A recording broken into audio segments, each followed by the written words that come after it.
Welcome back to the channel. In today's video, I'm going to show you guys how to use WidgetSmith on iOS 14.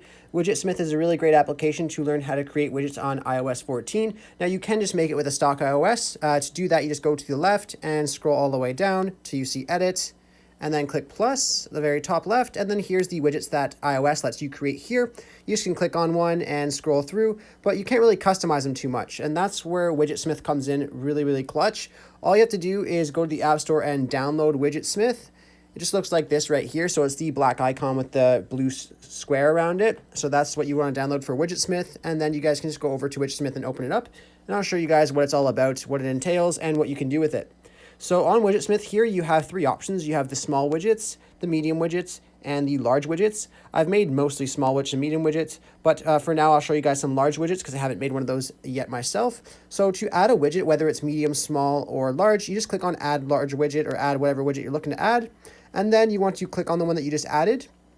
Now, where it says default widget, you want to go right above that where it says tap to rename. You just want to make a name for your widget because at the end of the day, you'll probably end up having a lot of widgets here. So just to stay organized, I'm just going to name this one test for the video, but you can go ahead and name yours whatever you would like. Once you're done naming it, you just want to click return on your keyboard, and then you can go ahead and click on default widget right here. Now, when we're looking in here, these are all the different options that we can make for our widgets here. So there's time ones, there's photo ones, photo and album ones, customized text. There's weather ones as well. So it doesn't look like there's a ton of large widgets that are available. So for this example, I would just do this time and calendar one.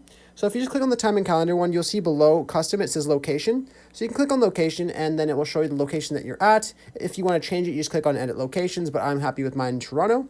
Below that, you then have the fonts. So these are some of the fonts that you can change this to. They're actually pretty cool. There's some futuristic ones and there's some just really random ones as well. But you guys can look through here and pick one for yourself. This future one looks really clean and modern to me, so I'm going to choose out that one. Next up, we have the tint color. So if you click on the next option, you'll see a bunch of different tint colors that you can choose from. There's red, white, purple, pink, green. So there's tons of options here as well. The gray looks pretty sleek, so I'm just going to click on the gray for myself. The next option is the background color of the widget.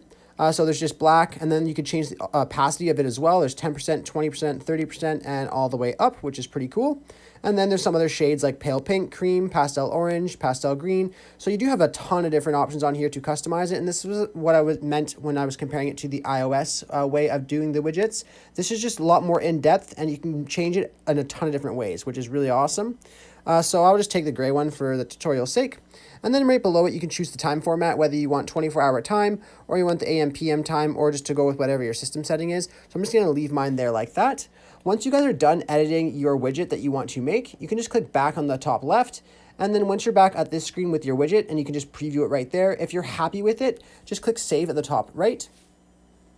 And then what we need to do is we need to exit out of WidgetSmith. And then all we need to do is long press on anything on our page, whether it is application like this, or if it's just a widget. You just want to click on edit home screen when you do that, and then that will bring that little plus icon that we've seen earlier in the video. You want to go up to the top left, click on that, and then you want to scroll all the way down and find WidgetSmith. Click on WidgetSmith, and then whatever size of widget that you made, you want to go over to that. Since we made large for the video, I'm just going to swipe over to the right to get to the large one, and then click on add widget. This will bring our widget to our home screen. And then as you see, there is the widget that we just made. Now, for whatever reason, if it's not showing your widget right away right here, sometimes it's a little bit buggy. So all you have to do is just long press on the widget, click on edit widget, and then you could click on here and choose the one that you did. So I'm just going to switch it to the test one, and then it will just take a second to load. And then as you guys can see, it just changed to the one that we made. I thought the last one was the one I made. That's how similar it looked, but this is the one that we made. So yeah, if you guys have any issues that's not changing it, or it's just lagging out, or for whatever reason, just try refreshing it that way. I find that works the best for me. Anyhow, I really hope I was able to help you guys out with showing you guys how to use WidgetSmith, what it's all about, and what it's capable of. If you guys want me to make more videos in the future on how to use WidgetSmith, just let me know down below in the comment section. I'll be happy to answer some questions or make more videos in depth if you guys need me to. Anyhow, I really hope I was able to help. If this was helpful, be sure to leave a like on the video and subscribe for more content. Thanks for watching.